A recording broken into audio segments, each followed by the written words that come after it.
देश में मौजूदा समय में नई शिक्षा नीति को लेकर इम्प्लीमेंटेशन लगातार जारी है। सरकार लगातार गंभीरता से प्रयास कर रही है कि नई शिक्षा नीति को लागू किया जाए। नई शिक्षा नीति पर बात करने के लिए हमारे साथ मौजूद हैं हरियाणा सेंट्रल यूनिवर्सिटी के वीसी प्रोफेसर टंकेश्वर कुमार। उन्हीं से बात करते हैं। सर, बिजनेस वर्ल्ड हिंदी में आपका बहुत बहुत स्वागत है। धन्यवाद। नई शिक्षा नीति एक बहुत ही ब्रॉड विषय है।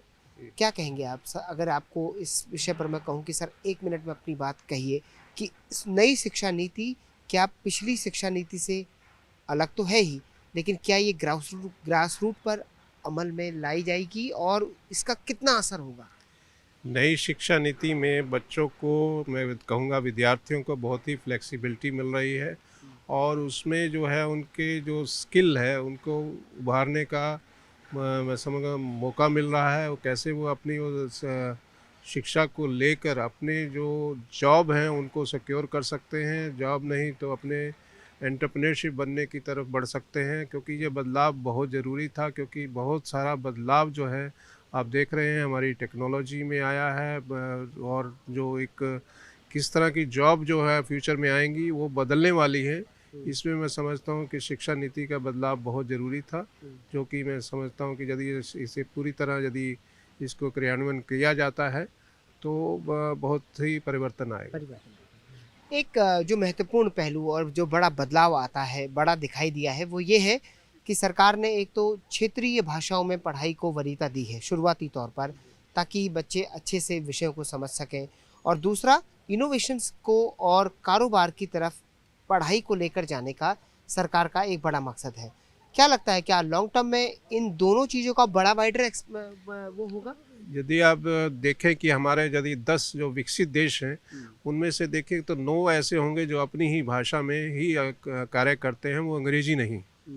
ठीक है, तो इसलिए ये ज़रूरी है कि हम जो हमारा जो इतनी डाइवर्सिटी है हमारे देश में उसको हम अपने साथ रखें और इनकैश करें।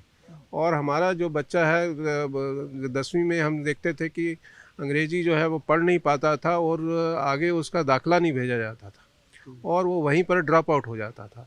इसीलिए आज देखिए हायर एजुकेशन में इतनी मेहनत करने के बावजूद भी हमारा जो GER है वो 26 या 27 के आसपास है।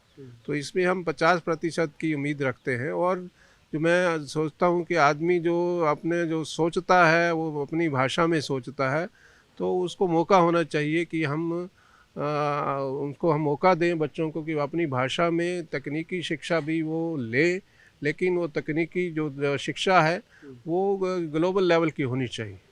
हाँ। आज आप इस कार्यक्रम में भी बतौर एक्सपर्ट बनकर सामने आए हैं।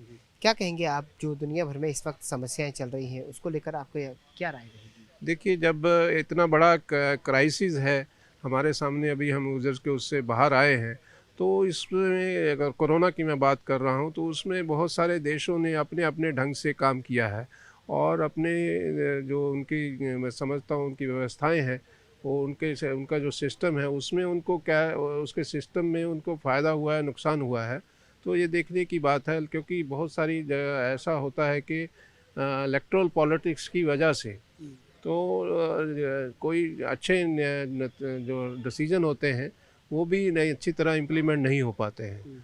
तो इसमें जो है बहुत सारे, मुझे लगता है कि एक पॉलिटिकल साइंटिस्ट जो हैं मुझे लगता है उसको स्टडी करेंगे और उसको बेहतर रूप से यदि हम प्रेजेंट करेंगे तो मुझे लगता है कि एक अच्छे परिणाम आ सकते हैं। कोई भी कार्य हो, इतना बड़ा क्राइसिस आया है तो उसको साइंटिस्ट जो हैं, बायोलॉजिकल हैं, पॉलिटिकल हैं, एजुकेशनिस्ट हैं, सब अपनी अपनी जो है इसमें स्टडी कर रहे हैं। तो उसके ऊपर आज हमारे और भी जो क्राइसिस हैं जो चल रहे हैं विश्व में, युद्ध चल रहा है कहीं पर, उसका पूरे उस ऐसी स्टेजेस में कैसे हमें अपने पॉलिटिकल सिस्टम को कैसे चलाना चाहिए, क्या बेहतर हो सकता है, उस पर चर्चा हो रही है। एक आखिरी सवाल सर, आप क्योंकि हरियाणा सेंट्रल यूनिवर्सिटी के वीसी हैं, ये बताइए कि वहाँ पर किस तरीके से अध्ययन आगे बढ़ रहा है और पीएचडी को लेकर किस तरीके से आप लोग काम कर रहे हैं? देखिए, मेरे को 1.5 साल हुआ है वहाँ पर आए हुए। मेरे यहाँ पर 34 डिपार्टमेंट हैं, चल रहे हैं।